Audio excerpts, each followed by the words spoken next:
On today's show, Luka Doncic drags the Mavericks to a win over the Nets. Just how good is he? And what's one decision Jason Kidd made that changed everything in this game? We'll talk about that and more on today's Locked On Mavs. I'm Luka Doncic, and this is Locked On Mavericks. Mavericks, NBA champions. Bang! It's good! And the Mavericks have won the game! If you don't believe, you shouldn't be here.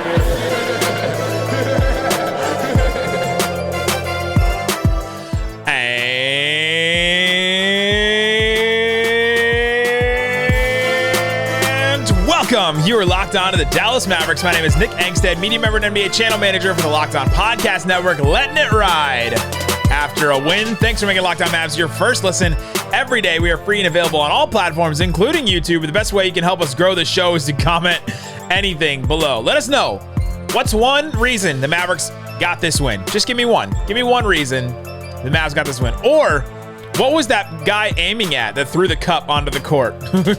Let us know in the comment section below. Joining me, as always, my co-host, writer, and contributor at Mavs.com, the Brooklyn Bomber, the One More Thing King. What you got for me, Isaac Harris? Well, what kind of spell was that? Was that old guy trying to cast during the free throw? Like what is going on right here? I just know that if the Mavs would have lost this game and I missed the Ravens Buccaneers game, no, we don't care about that. But pissed. We don't care about the Ravens as much. But this game took years off my life. It felt like, and it feels like a lot of Mavericks games are gonna take years off your life this year. But the Mavericks, they got the win in this one, and so we'll break it all down. Luka got a 41 points, 11 rebounds, 14 assists, 3 steals, only 5 turnovers. In a game where the Mavericks win in overtime against Kevin Durant. He outgunned him. An incredible night for him. And there's a couple changes that Jason Kidd made that I thought was interesting. And so we'll talk about that. We'll break it all down, how the Mavericks actually got the win. A couple other fun things. Reggie Bullock looking pretty good. Dorian Finney-Smith on defense, I thought, had a great game. Oh, yeah. Josh Green, the hype train. Whoa. Do I need MVP of the summer. Do I need a train drop? I probably need a train drop. You do. You need a Polar Express drop. So a lot of stuff we'll get into. Christian Wood and Tim Hardaway Jr. and Spencer Dinwiddie. That trio is going to be fascinating to monitor over the next rest of the season. And Campazzo. Basically. So Luka, though, 41 points, 11 boards, 14 assists. I mean, what is there to say? He's good at basketball. We're here for the hot takes on today's pod, that he's really good at basketball. No, early on in this game, real quick, do you feel good about this win? No.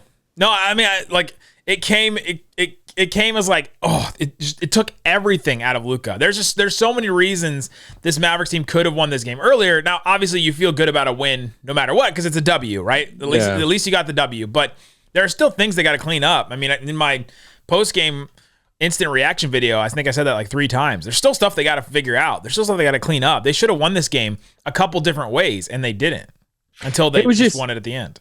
Yeah, I just found myself kind of in the second half saying this game's kind of gross. Like it was.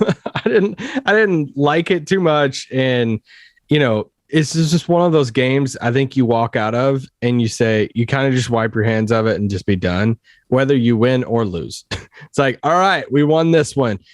Let's move on to Saturday's game, that type of thing. But for Luka, I think the supporting cast, they struggled a little bit early on. They hit some big shots. We'll talk about that in overtime. But this was a classic, hey, Luka's got to just put stuff on his shoulders. And, he finished as a plus 20 in this game because one of the big things was they couldn't hold the fort. They couldn't keep the ship afloat when Luka left the game. And that's why you see the big difference of him and Spencer Dinwiddie. Dinwiddie was a minus 20 and Luka was a plus 20 in this game.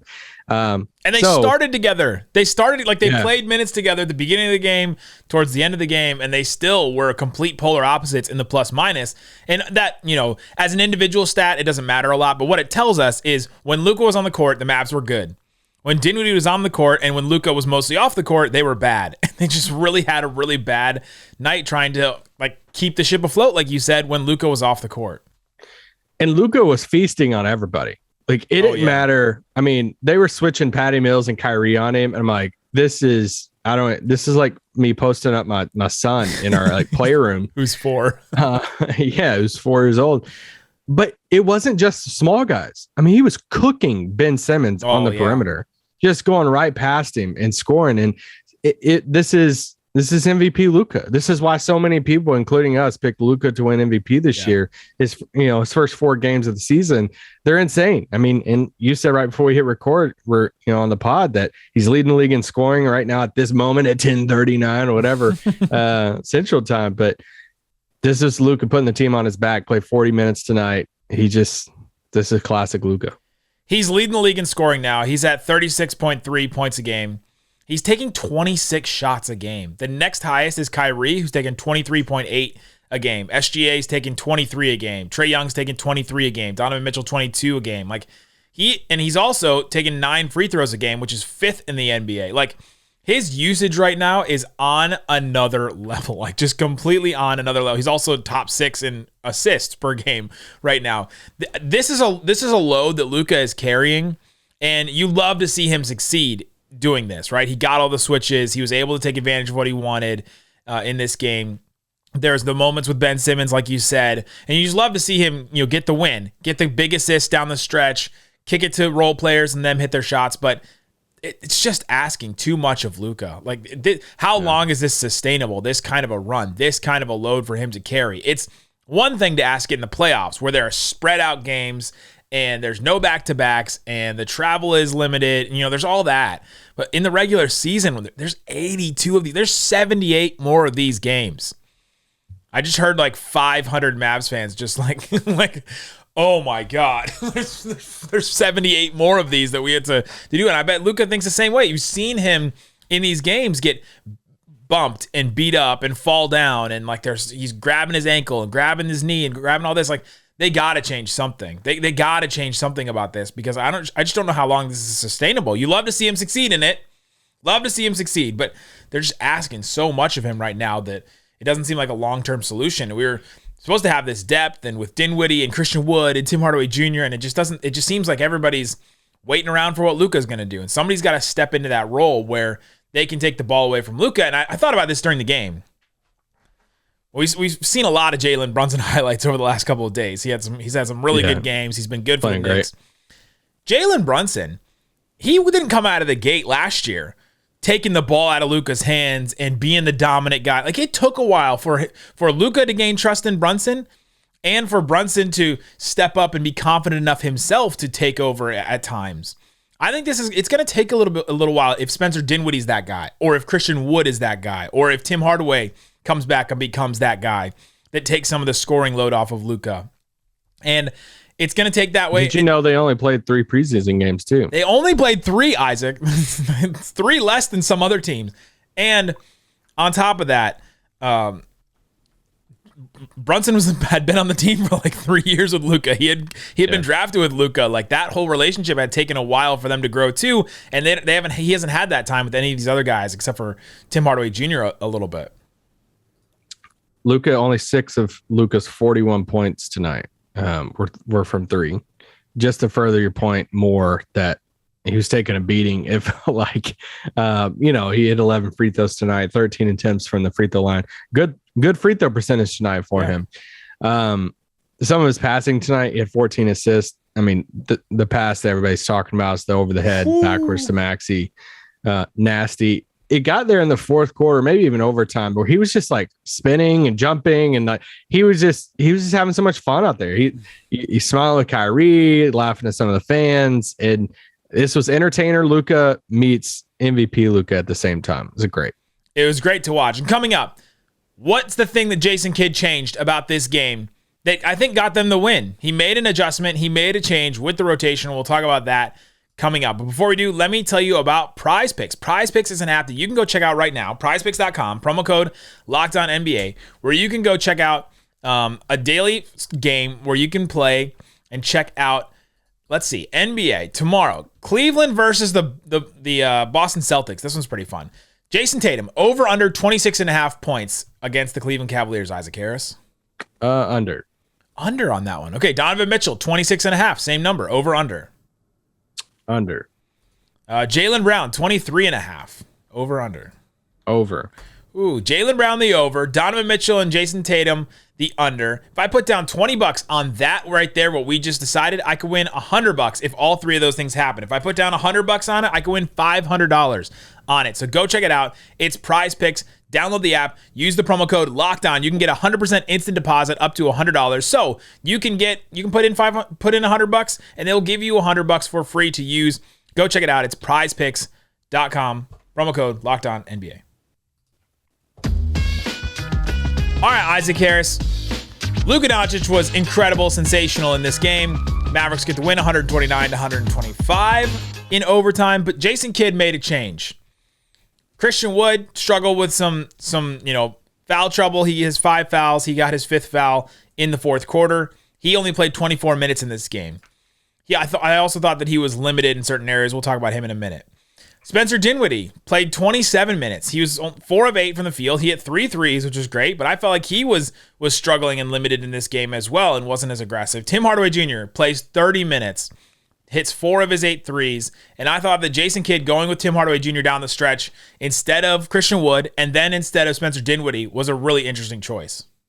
Yeah, here's the answer of, the other night, Tim didn't play Campazzo's first game. Campazzo plays, 12, 13 minutes in that game. We're like, I wonder how many minutes he'll play when Tim's back. Well, here you go. Tim played 30 in this game. There were multiple times Kidd went with Tim. At first it's kind of with, he put him in over Christian Wood late. And like, all right, this is a choice. And it ended up working out. I was skeptical about it. I was like, all right, you're going to take, I know Christian Wood has some foul trouble, but you're going to leave Tim in there. And then, they put Maxey in, and then he was in place of Dinwiddie for the most part. And I was like, all right. And that's how they played. They finished all overtime. All 5 minutes of overtime was Tim and Maxey in place of JaVale, Christian Wood, however you want to say it. And then Tim over Dinwiddie. And that's the flexibility some of these lineups have to offer. And once again, I go back to, nothing's changing with Dorian and Reggie. No. those two guys, they got to play alongside Luka. So I thought Tim gave him he had a couple offensive rebounds tonight that were very, very important offensive rebounds there. I think in the 4th. They were defensive rebounds, but defensive rebounds. Yeah. Yeah, he had 2 really big ones that were one of them with like a minute left. It was just a huge rebound they desperately needed. Yeah, so I thought he was pretty contained with some of the shots. The thing with Tim is kind of like Christian Wood's like, dude, I'm just going to gun this thing. We're just going to launch it. But yeah, 46% from the field, hit 4 of 8 of his threes, and he gave the Mavs really good minutes tonight. Sometimes with players in the NBA, it's not even necessarily about the stats they put up, because like the stats don't always tell you, just in a box score, just their counting stats don't always tell you what a player brings to the table. You talk about, stuff that's outside of the box score. What can this guy bring that's outside of the box score? I thought when Jason Kidd made that decision to go with Tim instead of Dinwiddie or Christian Wood or whichever one he was deciding, he wanted to go with 2 things. He wanted to go with spacing, because Tim maximizes your spacing, because he's the one that's going to take the deeper threes. Yeah, like Dinwiddie's shooting well from 3. Yeah, Christian Wood's shooting well from 3. But if you're a defender and you're guarding Dinwiddie, Christian Wood, or Tim Hardaway Jr., which one are you going to be closer to not let him chuck up a 3-point shot? Right? It's Tim. He's got a little bit of a legacy there with defenders. They wanted the spacing, and I think they wanted the foot speed too. I think Tim's a little bit faster than Dinwiddie right now. And I don't think so. You don't think so? No, I disagree with that. Interesting. I agree with the sense of like you're going to go, even though pretty sure Dinwiddie has the most threes on the team right now over the first 4 games of the season. But I still think if you're going to leave somebody open, Tim's your last choice if you're a opposing defense. I think he's a little bit faster than Dinwiddie. And I think that they went with that because they needed somebody to chase around some of these guards. They needed somebody to be able to slip through screens and things like that. And they wanted to go with that over something else because the Nets don't have any size. The Nets aren't going to kill you down low. You can get away with playing more guards than bigs in this lineup because they don't have any bigs. Their whole thing has been they can't rebound, even though they out-rebounded the Mavericks in this game 45-37. But I think that's the 2 things they decided with Tim. And wait, did the Mavericks won this game and they lost the rebounding battle? Turns out you can do that. They did that against Memphis too, by the way. Turns out you can do that. So I thought that's why they went with Tim Hardaway Jr. and it worked out for him. It worked out really well. And they need Tim to start getting in some rhythm. They need Tim to start hitting some shots. I saw my friend Dave Dufour from The Athletic tweet, eventually some of these threes that are short on Tim's shot are going to go down because he's going to get his legs back under him. He had a foot injury. Like, that's tough as a shooter, especially to come back from, get your rhythm back, get enough shots over the offseason. He was rehabbing and all that kind of stuff. So, like, he'll eventually start hitting, and he hit 4 of them tonight, which is great. And he hit 1 in overtime too, right? I was gonna say that stretch in overtime was huge because it felt like a lot in this game. They're like, dang it, man, Dorian, he missed 5 threes tonight. And it's like, I wish some of these threes would go down. I felt like these potential. I mean, I know Luka had 14 assists, but I feel like there's different times he hit. Even Reggie at the end of regulation, amazing pass. Reggie missed a shot. But then what happens at overtime is the role players, it's back-to-back threes. Tim first, then Maxey, then Reggie. And I was just like super hyped. I'm like, let's go. Like, that was because you already felt like, you log on Twitter once, you see just that, right? Oh, Luke has no help. And it's like, oh, dang, here we go again. All game it was, why can't these guys ever hit threes? And then they all hit at least 1 3 in the overtime. And you're like, okay, they can shoot. That was awesome. Go back and delete your old tweets about how this team can't shoot. But I thought that it was interesting on the Christian Wood side of things from this. He struggled. Yeah, you want to talk about that now? He struggled in this game, I thought. This is the first game where we just visibly saw him struggling against an opponent. I thought Ben Simmons locked him up. I thought Ben Simmons he's just like the perfect defender to take out Christian Wood. All of Christian Wood's advantages, where he's a big man. They can kind of handle it. They can definitely shoot it. They can get his own shot a little bit here and there. Like, all those abilities, Ben Simmons just completely takes out because he's used to guarding guards, right? Like, Christian Wood's guard skills are not going to catch Ben Simmons off guard. And then when Ben Simmons wasn't out there, he was being guarded by Kevin Durant, right? So, like, that's 2 very unique players in the NBA to guard Christian Wood that I thought really took him out of his game. He ended up hitting a couple shots here and there. He ended up with 11 points. He had 6 boards. He hit 2 threes. Like, he ended up and went to the line a couple of times. Like, he ended up being a little bit productive, but he's just really taken out of this game, I thought, by those 2 guys. The 3-man big rotation of JaVale, Christian Wood, and Maxey. It's something I'm watching every game. I'm gonna watch it every game because JaVale continues to just not look good. And first quarter, I thought he was a little bit better than he had been, but I mean, yeah, but like even Tim Cato, tweet out during the game was like, JaVale's getting Dwight Powelled in his 4th game with the Mavs. I know. Because his 3rd quarter, he came out and literally played two minutes. 2 minutes, yeah. And was out. And so it's like, all right, now we can lock JaVale in for like 10 to 14 minutes a game, something like that. You already knew. I mean, I thought he was going to play like 15 or 16, so a little bit less than what I thought. But then it's the Maxey versus Christian Wood thing, because then they were bringing Maxey in instead of Christian Wood. Then they were finishing with Maxey over Christian Wood. This is why it was one of the things I brought it before the season. Like, I'm watching the total minutes between Maxey and Christian Wood this season because Dallas loves having a guy like Maxey out there who can knock down the 3 and guard on the perimeter. And Maxey finished tonight with 30. Now, I know Christian Wood had some foul troubles in this game. That's why his minutes were limited, I thought. Yeah. But he also didn't play like in any in overtime and not much at the end of the game. And he had another foul. So, I mean, he played 24 minutes and he probably could have played a couple more. Maxey played 32 minutes in this game. That's just a matchup that I'm going to be fascinated by. When does Dallas decide to go with offense with another like guy we can throw the ball to in the post or say, go give me a bucket? Or when do they elect to put Maxey out? You know when they're going to do that? Is when the team starts playing well. Like, when the team starts playing well, they're not in these like cage matches late in games where they have to just like scrounge for every basket and stop the other team just by all costs. Like, that's when they'll go with Christian Wood over Maxey. Like, when a lot of the things that we saw earlier in this game that we referenced at the beginning of the show, like, the reason why it's such an ugly win is they needed to put Maxey in there. They needed the defense in this game because things just weren't working out for them. And obviously because Kevin Durant and Kyrie are so good that they can shoot themselves out of any kind of situation. So, like, that's going to be a big factor as well. But, yeah. And they trust Maxey. And I think true. Beyond defense is a big one because Maxey's a better defender. But also I think it shows that they just don't trust Christian Wood in these big moments late in the games. And they just trust – I should rephrase that. I think they trust Maxey more than what they would and Christian would in those tight, close games. Coming up, let's talk about the rest of this game. What else stood out to us? Josh Green. Josh Green hit a couple of threes in this game. Yeah. What did we see from Spencer Dinwiddie? What does he need to do on this team? And we'll talk about more of that coming up. All right, Isaac Harris, thanks for making Locked On Mavs your first listen. For your next listen later today, go check out Locked On NBA Game to Game. This really is an awesome show that we put together. It's a recap of every single game from us, the local experts. You'll hear from me. You'll hear from some of our other hosts that cover.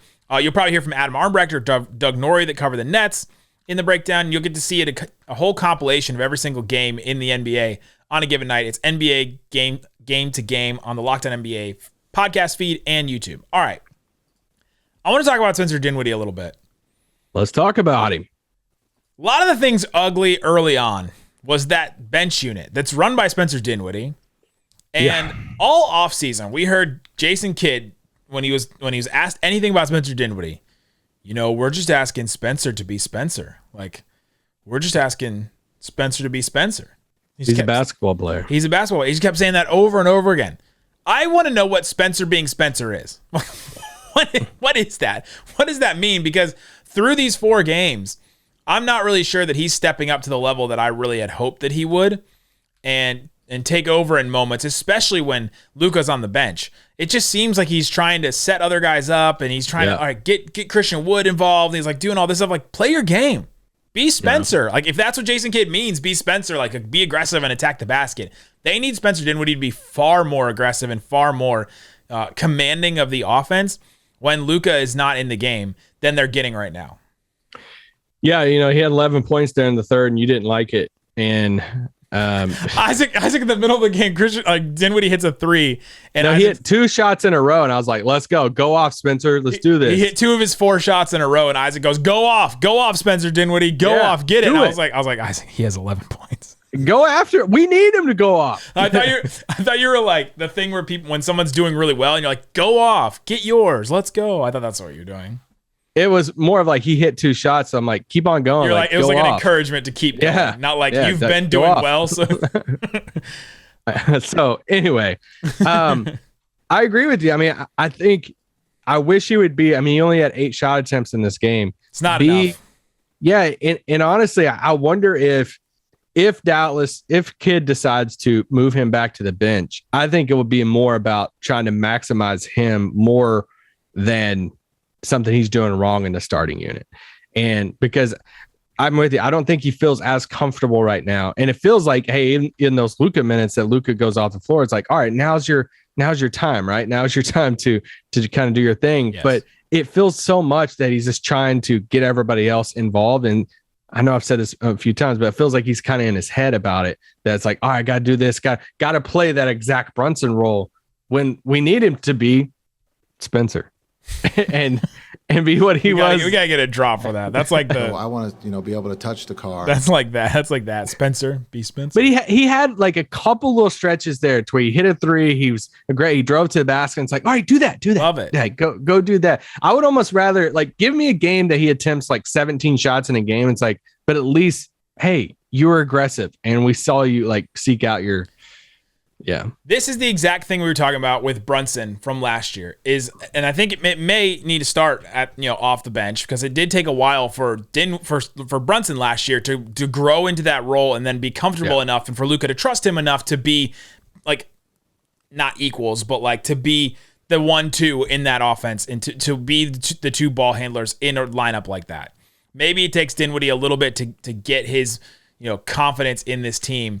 And it's classic for Spencer Dinwiddie to overthink something. He's such a smart guy. You hear him talk, and you hear him in our interview before the season, and you're like, this is a smart guy. This guy has thought about. We talked to him at media day. This is a guy that has thought about everybody on the team and knows these little things about everybody, and you just love hearing his insight on the game. And of course, he's going to overthink it on the court, right? But you just don't. You don't need him to. And for this team to be successful, they need more out of him, I think. Oh yeah, I mean, I was very adamant that he's going to have a monster year.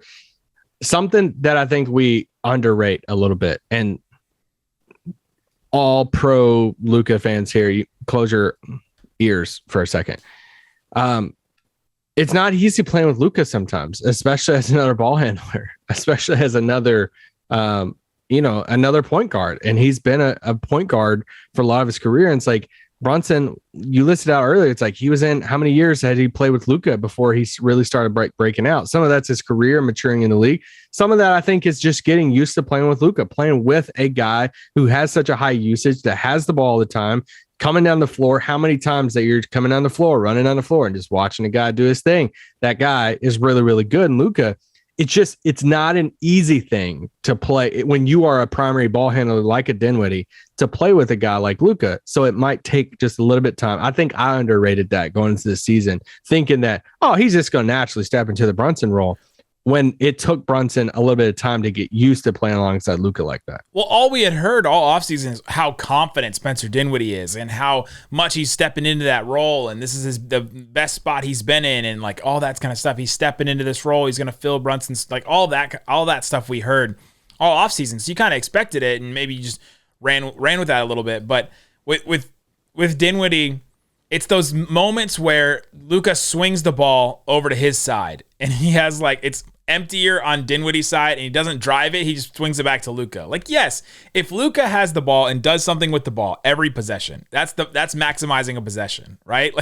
But yeah, throughout a game where there's 100 possessions, every once in a while, Dinwiddie's got to be able to take control, and he's got to be able to take the keys to the car. Do I have to do the car thing again? Oh no! So I want be able to touch the car. He's got to take the keys to the car, and he's got to just run with it. We got to give Jason Kidd a shout out, okay? Because this guy went from hoarding all of his timeouts like Mary Poppins. We were like, why don't you use a timeout in the Pelicans game? I was sitting there saying on the pod that he gets an extra $100K for every timeout he keeps in his back pocket. This guy tonight, on 2 different instances, takes back-to-back timeouts. And it's like they come out of a timeout, and then he just takes immediately another one. And I even text him, did he just take another timeout before they And I'm like, this guy was like, I'm going to watch this. Take this, Isaac. Yeah, I'm going to use all my timeouts now. Oh, my gosh. Good morning, Josh Green, baby. Oh, Josh Green. MVP of the summer. Josh Green hit 3 threes, had a massive offensive rebound that led to a Luka dunk that was incredible. That was an awesome offensive board. He got the assist for that one, too. He had a steal. Ended up with 10 points. He had a free throw as well. I want to see more of Josh. 13 minutes. 13 minutes. That's it. Is that why is he not getting more time? I mean, whose time are you going to take from? Tim? Tim played 30 minutes. Dorian's playing 42 minutes. Dorian can't play 42 minutes. You want Josh Durant? This is the same conversation we just had between Maxey and Christian Wood. If they get out of these dogfights where they just need to win every single possession because it's life or death, then that's when you'll see Josh Green get some more time. But they just haven't been in one. Yeah. They've played the Suns really close after going up, by 22.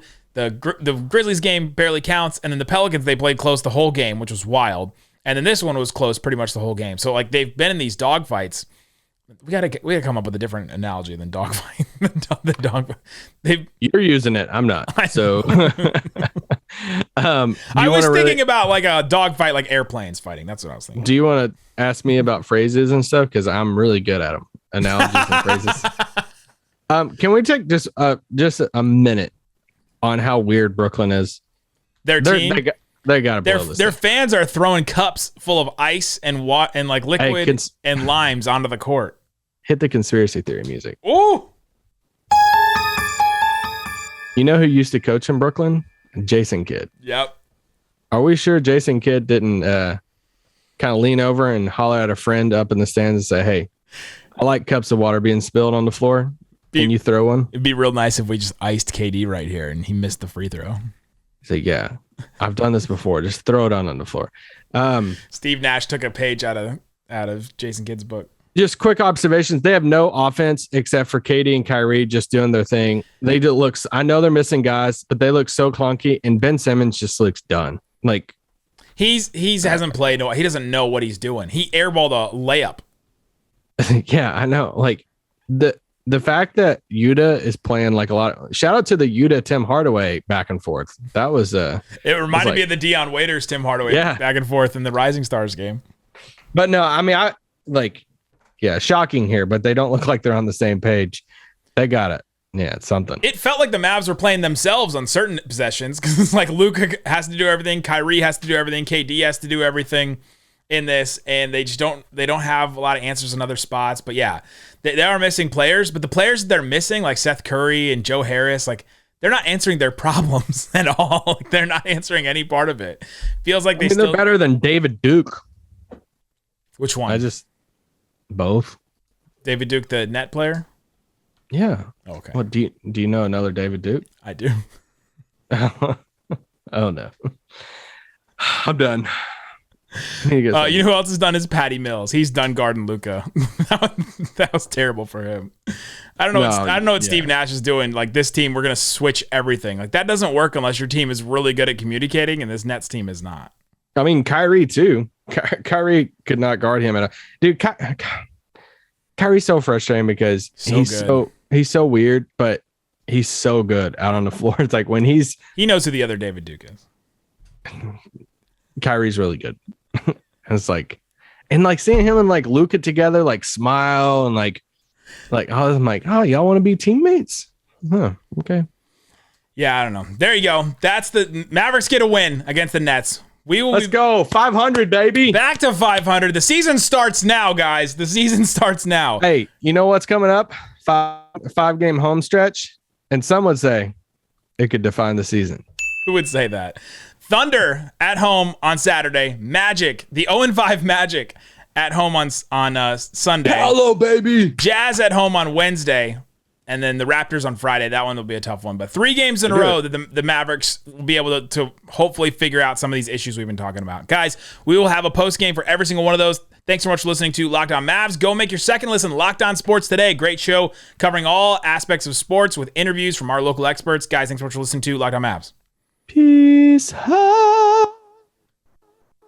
Boom.